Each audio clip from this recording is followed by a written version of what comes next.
We're thankful that you've joined us for our Bible classes this Sunday evening. Of course, we do have classes for all ages, many of which are down the hall there, but we're glad you've joined us here in the auditorium class this evening, where Paul will teach to us shortly.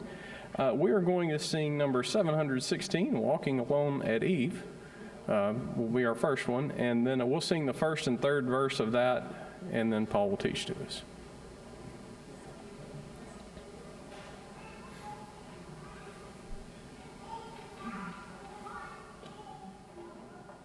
716.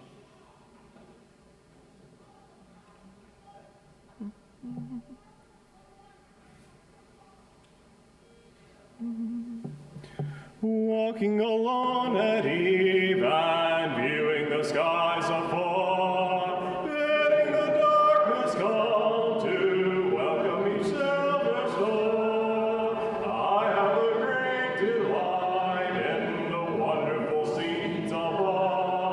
God in His power and might is showing His truth and love. A world with God, a place in His courts to rest. Sure to stay abode with Jesus and the blessed. Rest for a weary soul, once redeemed by the Savior's love. Where I'll be pure and whole and live with my God above. Closing my eyes at eve and thinking of heaven's grace. Longing to see my Lord, yes, meeting Him face to face.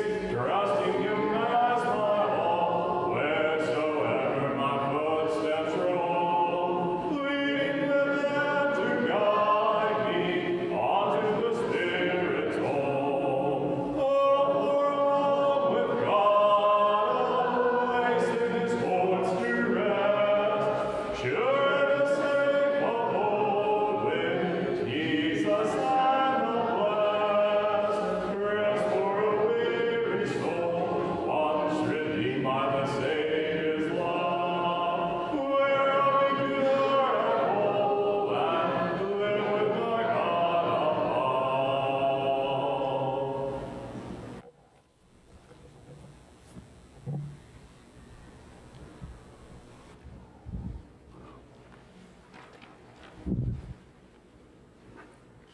Well, welcome to our class this evening.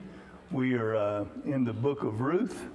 I hope you picked up a lesson sheet out in the foyer, because if you don't have that, it's a lot easier to follow along in this class. But the Book of Ruth, as I've thought about it, is probably the most loved Old Testament book story of all. I mean, we love the story of Joseph and so many others, but the book of Ruth is a love story.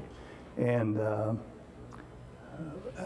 are just things in it that just make it so wonderful. And anybody who witnesses the love between Ruth and Naomi has to be encouraged, because Ruth, being an outsider, to love a Jewish lady like she did is just a wonderful, wonderful story. So I want to cover as much as I can this evening of things that maybe you hadn't thought about.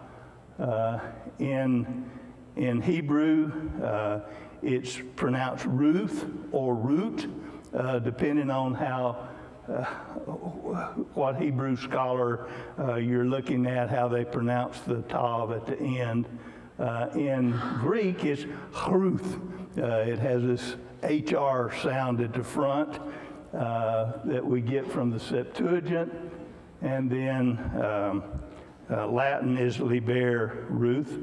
I don't know why you need to know all of that, but I like to look it up to see where we get the name Ruth. Remember, when we first started this study, many of the English titles of our biblical books in the Old Testament are from the Septuagint, from the Greek translation of the Hebrew. So I always like to look up and see, well, where did we get the title for this particular book? I found this in one of the handbooks where they have a key text and a key term.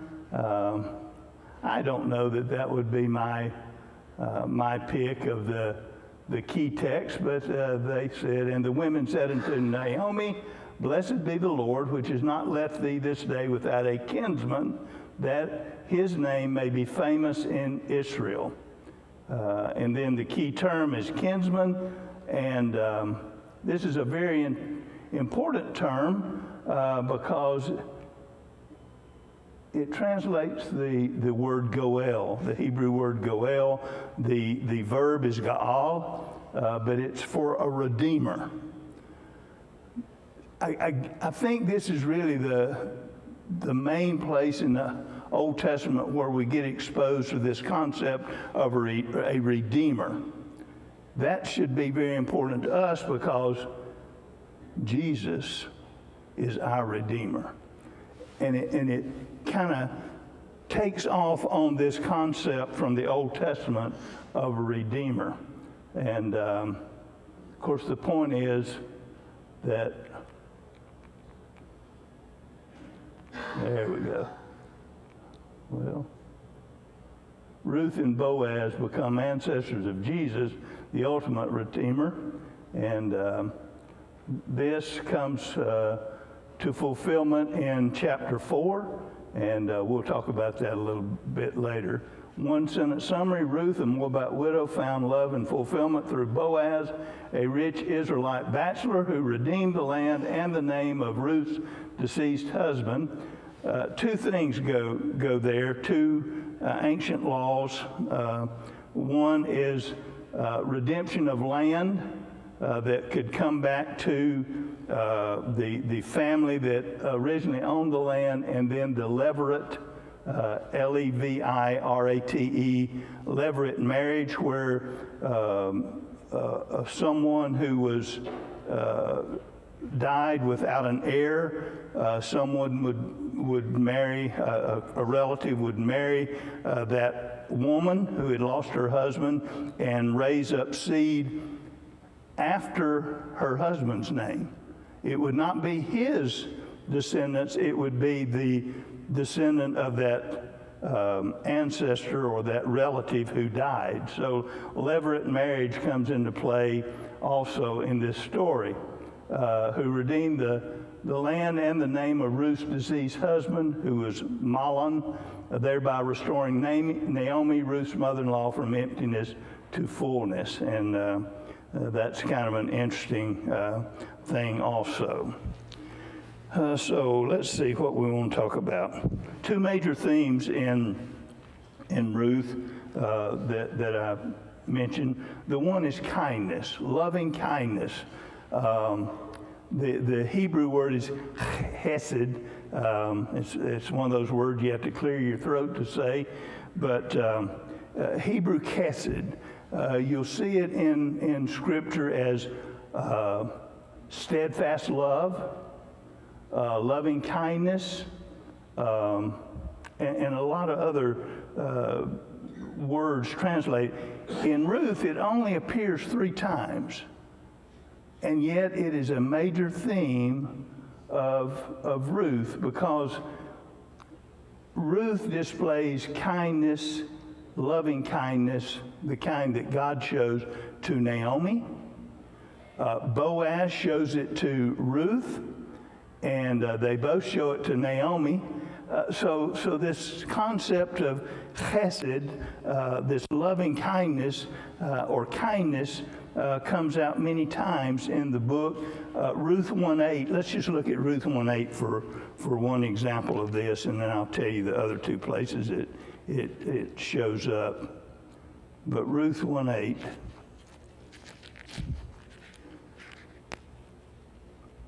And Naomi said to her 2 daughters-in-law, Go return each to her mother's house. The Lord deal kindly with you as you have dealt with the dead and with me." So her two daughter-in-laws had dealt kindly with her sons, but also with her. And she says, "May the Lord deal kindly," and that's give you chesed, treat you with loving kindness. So Naomi wishes that on her two daughters-in-law as she tries to separate herself from them. It's also found in Ruth 2:20 and again in chapter 3, verse 10. And then the second theme is one we've already talked about, is redemption. And as I said, the word Gaal is the verb, Goel is the noun, and then there's another word that's used, I think, twice, but for a total of 23 times. If some word appears 23 times in such a short book, it's pretty important.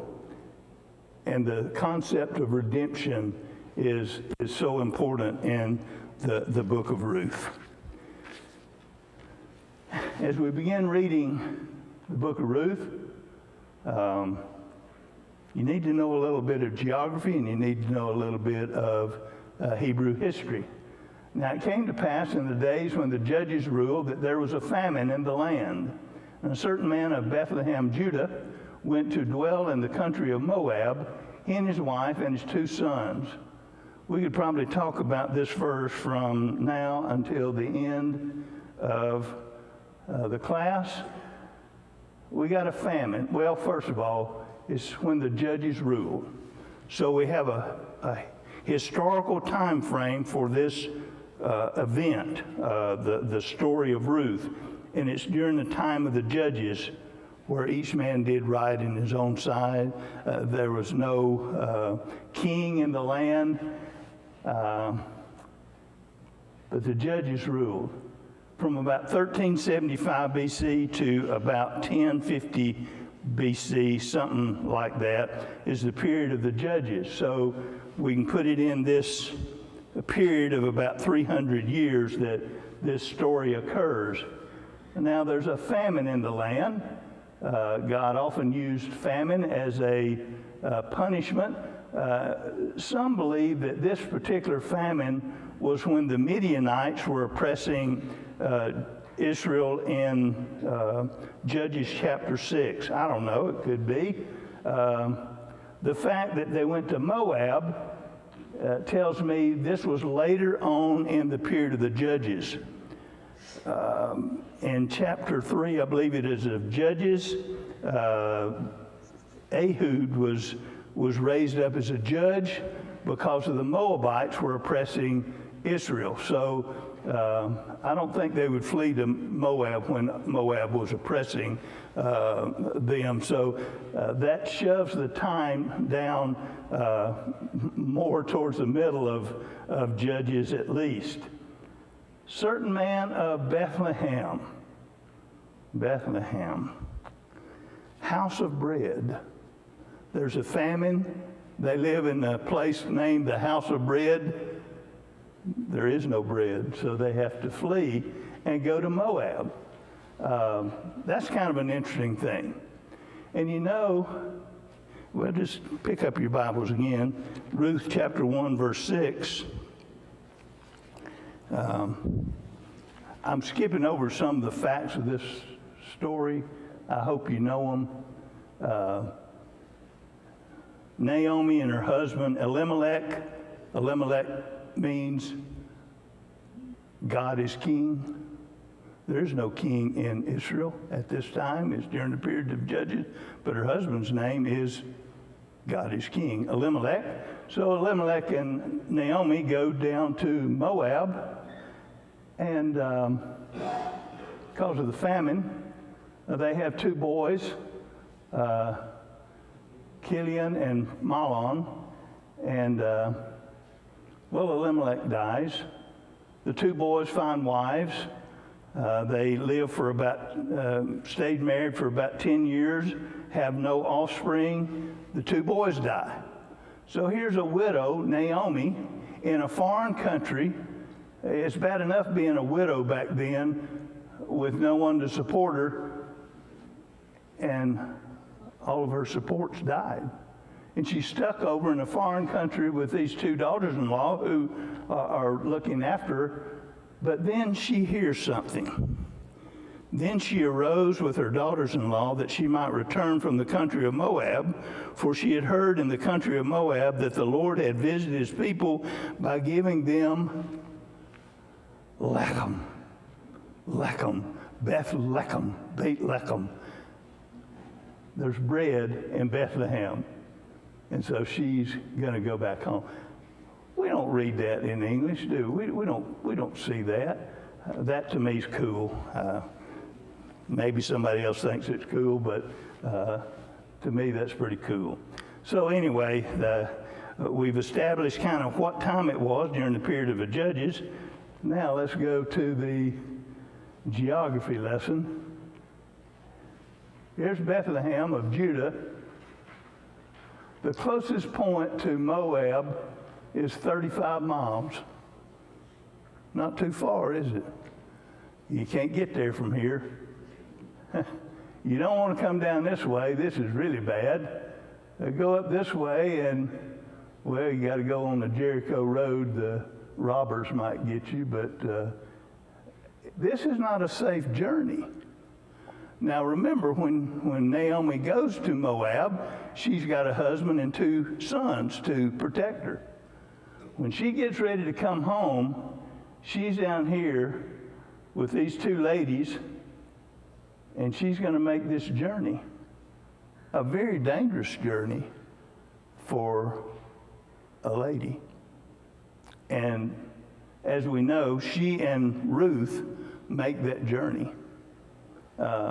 So that in itself is pretty interesting that they are able to make that journey. Now, there's also a time when the Ammonites are involved, and they're giving a lot of trouble.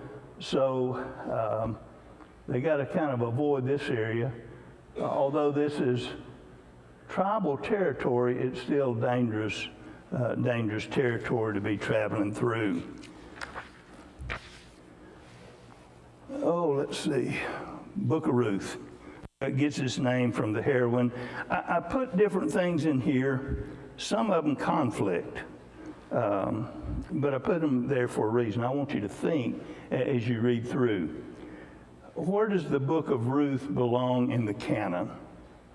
Well, the best place is where it fits in our English Bibles, which came from the Septuagint, which also came from the original arrangement of the Jews.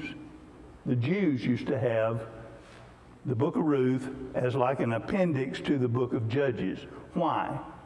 Because the Jews believed that Samuel wrote the book of Ruth, that he wrote the book of Judges. Remember, he was the last judge.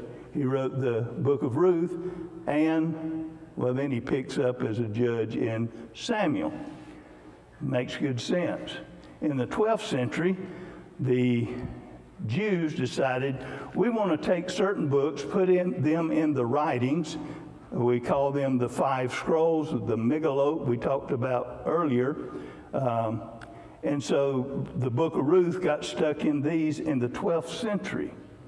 Now that's a long time from when the Jewish canon was put together for the Old Testament. But they moved them there so that the book of Ruth could be read during the festivals. The book of Ruth was read for the Feast of Weeks or Pentecost, barley harvest. And the barley harvest is really tied to the book of Ruth. So that's why they wanted the book of Ruth read during that. But it was the 12th century before they did that. Now you have people saying, well, Samuel couldn't have written this book. Well, why? There's no good reason that Samuel couldn't have written it. Well, you get to the end of the book, we'll just jump to the end, and the birth of David comes about, which I want to talk about a little bit. But who anointed David king? Samuel. I mean, Samuel was during the period of the judges. He anointed David as king. I think very easily Samuel could have written the book. And what's interesting is the lineage stops at at David. It doesn't include Solomon. So chances are it was written before Solomon was even in the picture. So probably either before David actually took the throne or shortly after he took the throne, the Book of Ruth was recorded by Samuel. So you can read all of that stuff and get all confused. Sometimes these people really make you kind of wonder. But outline basically goes through the story. You got a famine. You got the Elimelech and the two boys dying. Naomi says, girls, you need to stay home. Ruth says, no, where you go, I'm going to go. I'm going to serve your God, and nothing's going to separate me from you except death. Man, that's quite a commitment and a real display of chesed. Naomi and Ruth get to the house of bread. And the ladies are so glad to see Naomi back in town. Oh, Naomi's name means pleasant. And Naomi says, don't call me pleasant, call me bitter. Mara, call me bitter. Things have not gone well for me. So she is welcomed in Bethlehem, but she's got a bad attitude when she gets there. And then we have Ruth the gleaner. The old law had the thing where people could go and glean after the harvesters. And so, I don't know if you know this, but barley was the cheap man's grain. It was for the poor man. Well, Ruth and Naomi are pretty poor at this point, and so she's out picking up the scraps of grain.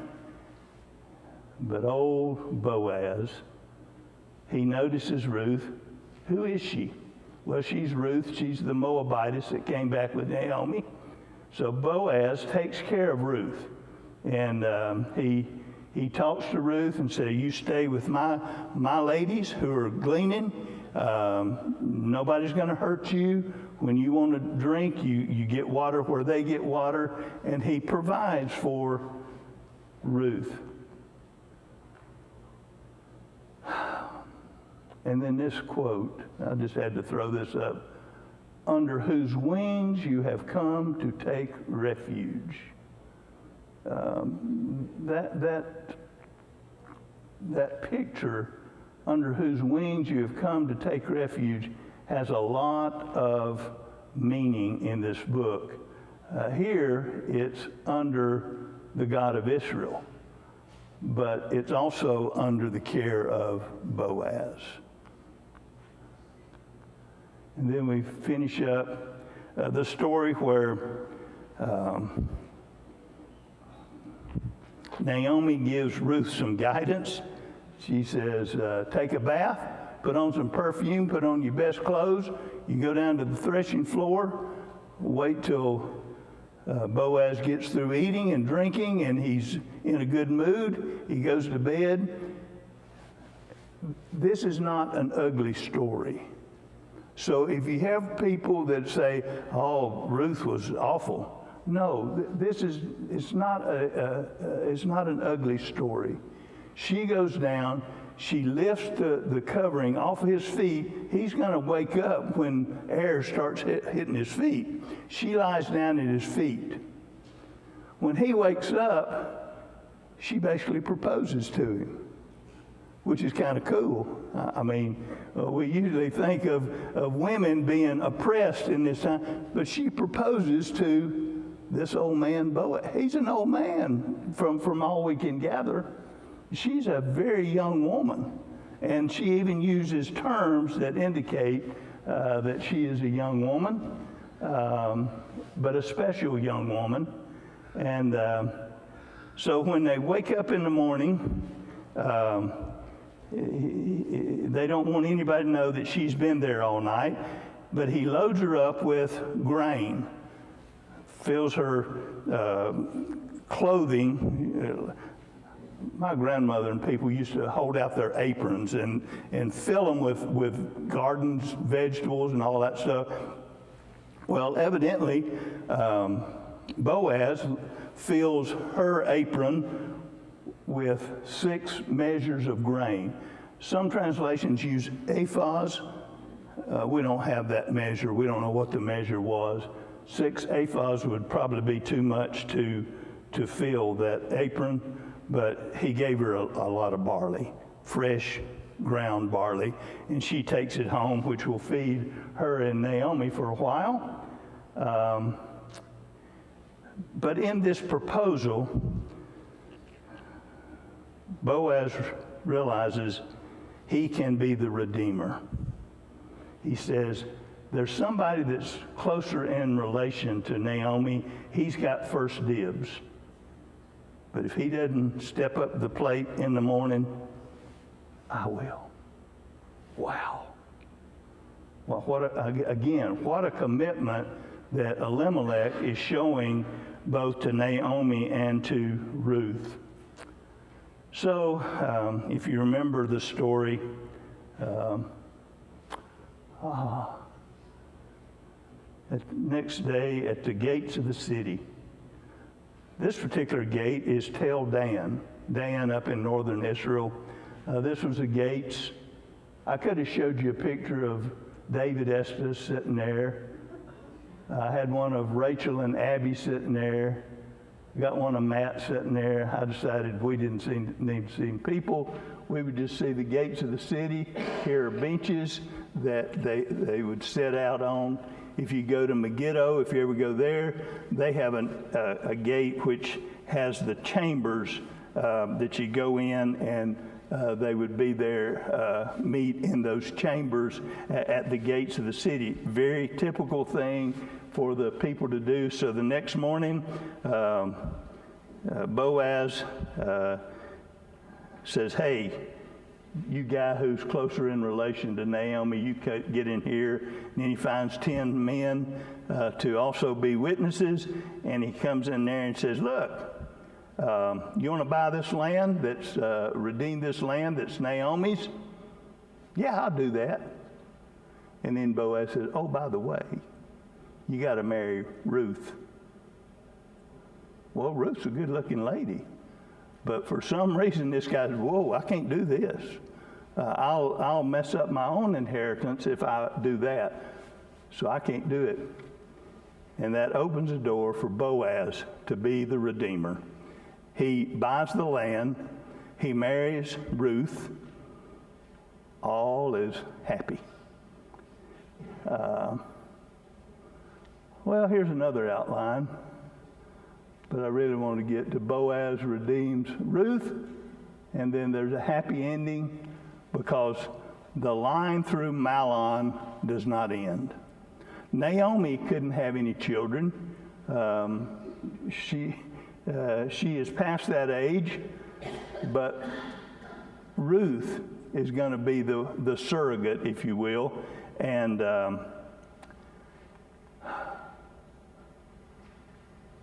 here's the family. I want you to open your Bibles to Matthew chapter 1, because this little table is very interesting. We've got Naomi and Elimelech. They have 2 boys, Kilian and Mahlon. Orpah married Kilian. Ruth married Mahlon. These 3 men all die. And these 3 ladies are left childless. Now, Ruth is going to marry Boaz. Through Boaz, they have a son named Obed. Grandma, Naomi, becomes the nurse. She gets to raise her grandson, basically. Now, that's a pretty neat story, isn't it? All of us who have grandchildren love to be around our grandchildren until they get to a certain age, and then they don't want to be around us, and that ends. But boy, when they're little, well, can you imagine Naomi having lost her husband and her 2 sons? She was bitter, and now she's got a little baby to dote on. A little baby by the name of Obed. From Obed comes Jesse, and from Jesse comes David. But what's interesting is to go back up here to old Salmon. Well, let's pick up in Matthew chapter 1. Matthew chapter 1. The book of the genealogy of Jesus Christ, the son of David, the son of Abraham. Abraham begot Isaac, Isaac begot Jacob, Jacob begot Judah and his brothers. Judah begot Perez and Zerah by Tamar. Remember that story? Wow. Judah has 2 sons by his daughter-in-law. Well, that just sounds crazy, doesn't it? But that's the story. That's what happened.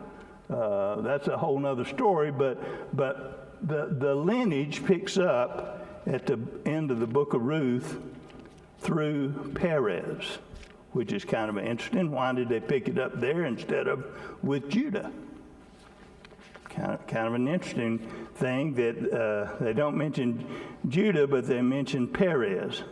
And then they go through the lineage till they get down to Salmon, but let's keep reading. Perez begot Hezron, and Hezron begot Ram. Ram begot Amminadab. Amminadab begot Nahshon, and Nahshon begot Salmon. Salmon begot Boaz by Rahab. Remember Rahab the harlot in the conquest of the land of Canaan? While we need to remember Ruth, a Moabitess, we need to remember another foreigner by the name of Rahab in the lineage of Christ, mentioned in the lineage here in Matthew. That's, I think, very, very significant. But then we get Salmon begot Boaz by Rahab, Boaz begot Obed by Ruth, Obed begot Jesse, and Jesse begot David the king. So, the theme of redemption ends with the way God is going to redeem his people through the tribe of Judah, through David the king, whose throne will be established forever. And Jesus becomes our Redeemer. All right, quit Googling over there. No. I know I've gone through a lot of stuff. Questions, comments? None. Wow. It goes to show that Christ was also through the Gentile lineage. Okay, Stan's point is it also shows that Jesus came through had some Gentile lineage, which becomes significant for us because we are Gentiles and we are included in the saved or the chosen people, and that's good. Good point. Anybody else? Yes. It seems like I've studied this, but I keep forgetting the thread, and I was wondering if, maybe this is way out there, but are you aware of like the property laws and how the property would flow based on the different possible outcomes here? It seems like, the one kinsman wouldn't redeem her, and he was saying, I'll ruin the inheritance from or something like, and I always forget what's going on there, so. Well, I think I put the passage, it's in Leviticus, when I it's in this sheet somewhere. I can't remember where I put it, but Matt, sometimes I have pauses. I couldn't even remember your name. For people watching that couldn't hear what Matt said, Matt was saying he gets confused on the way the property is all those rules about the redemption of the property. And I believe it's in Leviticus. 25 through 28. Okay, so it is in the, I thought it was in the handout, and it is very confusing. It is very confusing to remember off the top of your head how it was. But what it ensured was that the land could stay within that tribe, with that inheritance. And you remember, it even came up during the division of the land of women where there was no male heirs, for the women to also get an inheritance. So anyway, thank you for your attention this evening. And next week we do, I believe it's Esther. That one will be fun too, so I hope you'll come back.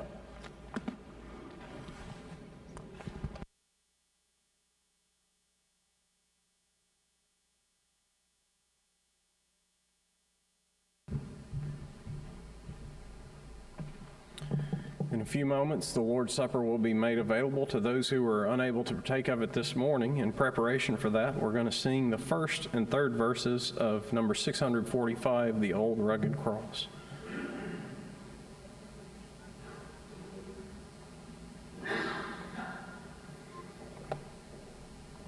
On a hill far away stood an old rugged cross, seated among suffering and shame.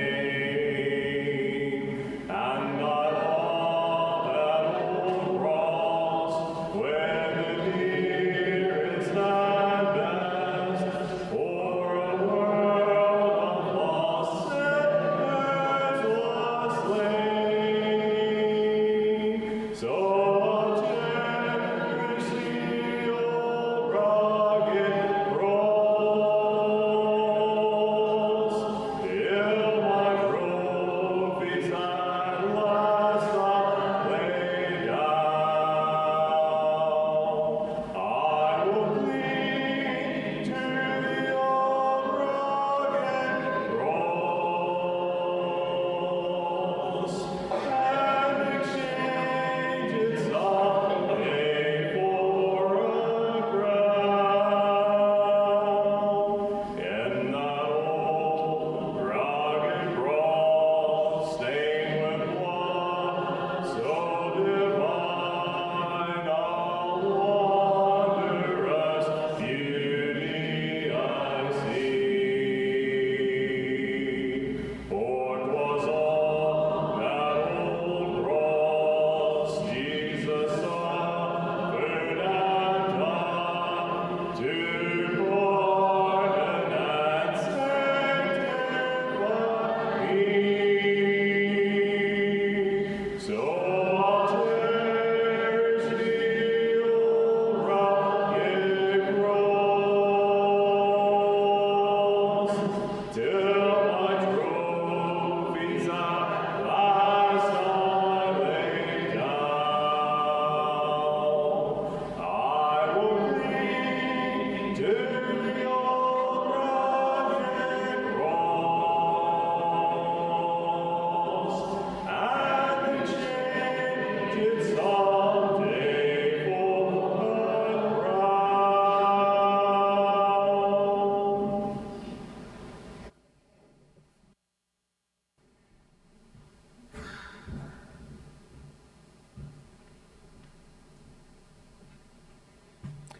Does anyone need a communion set?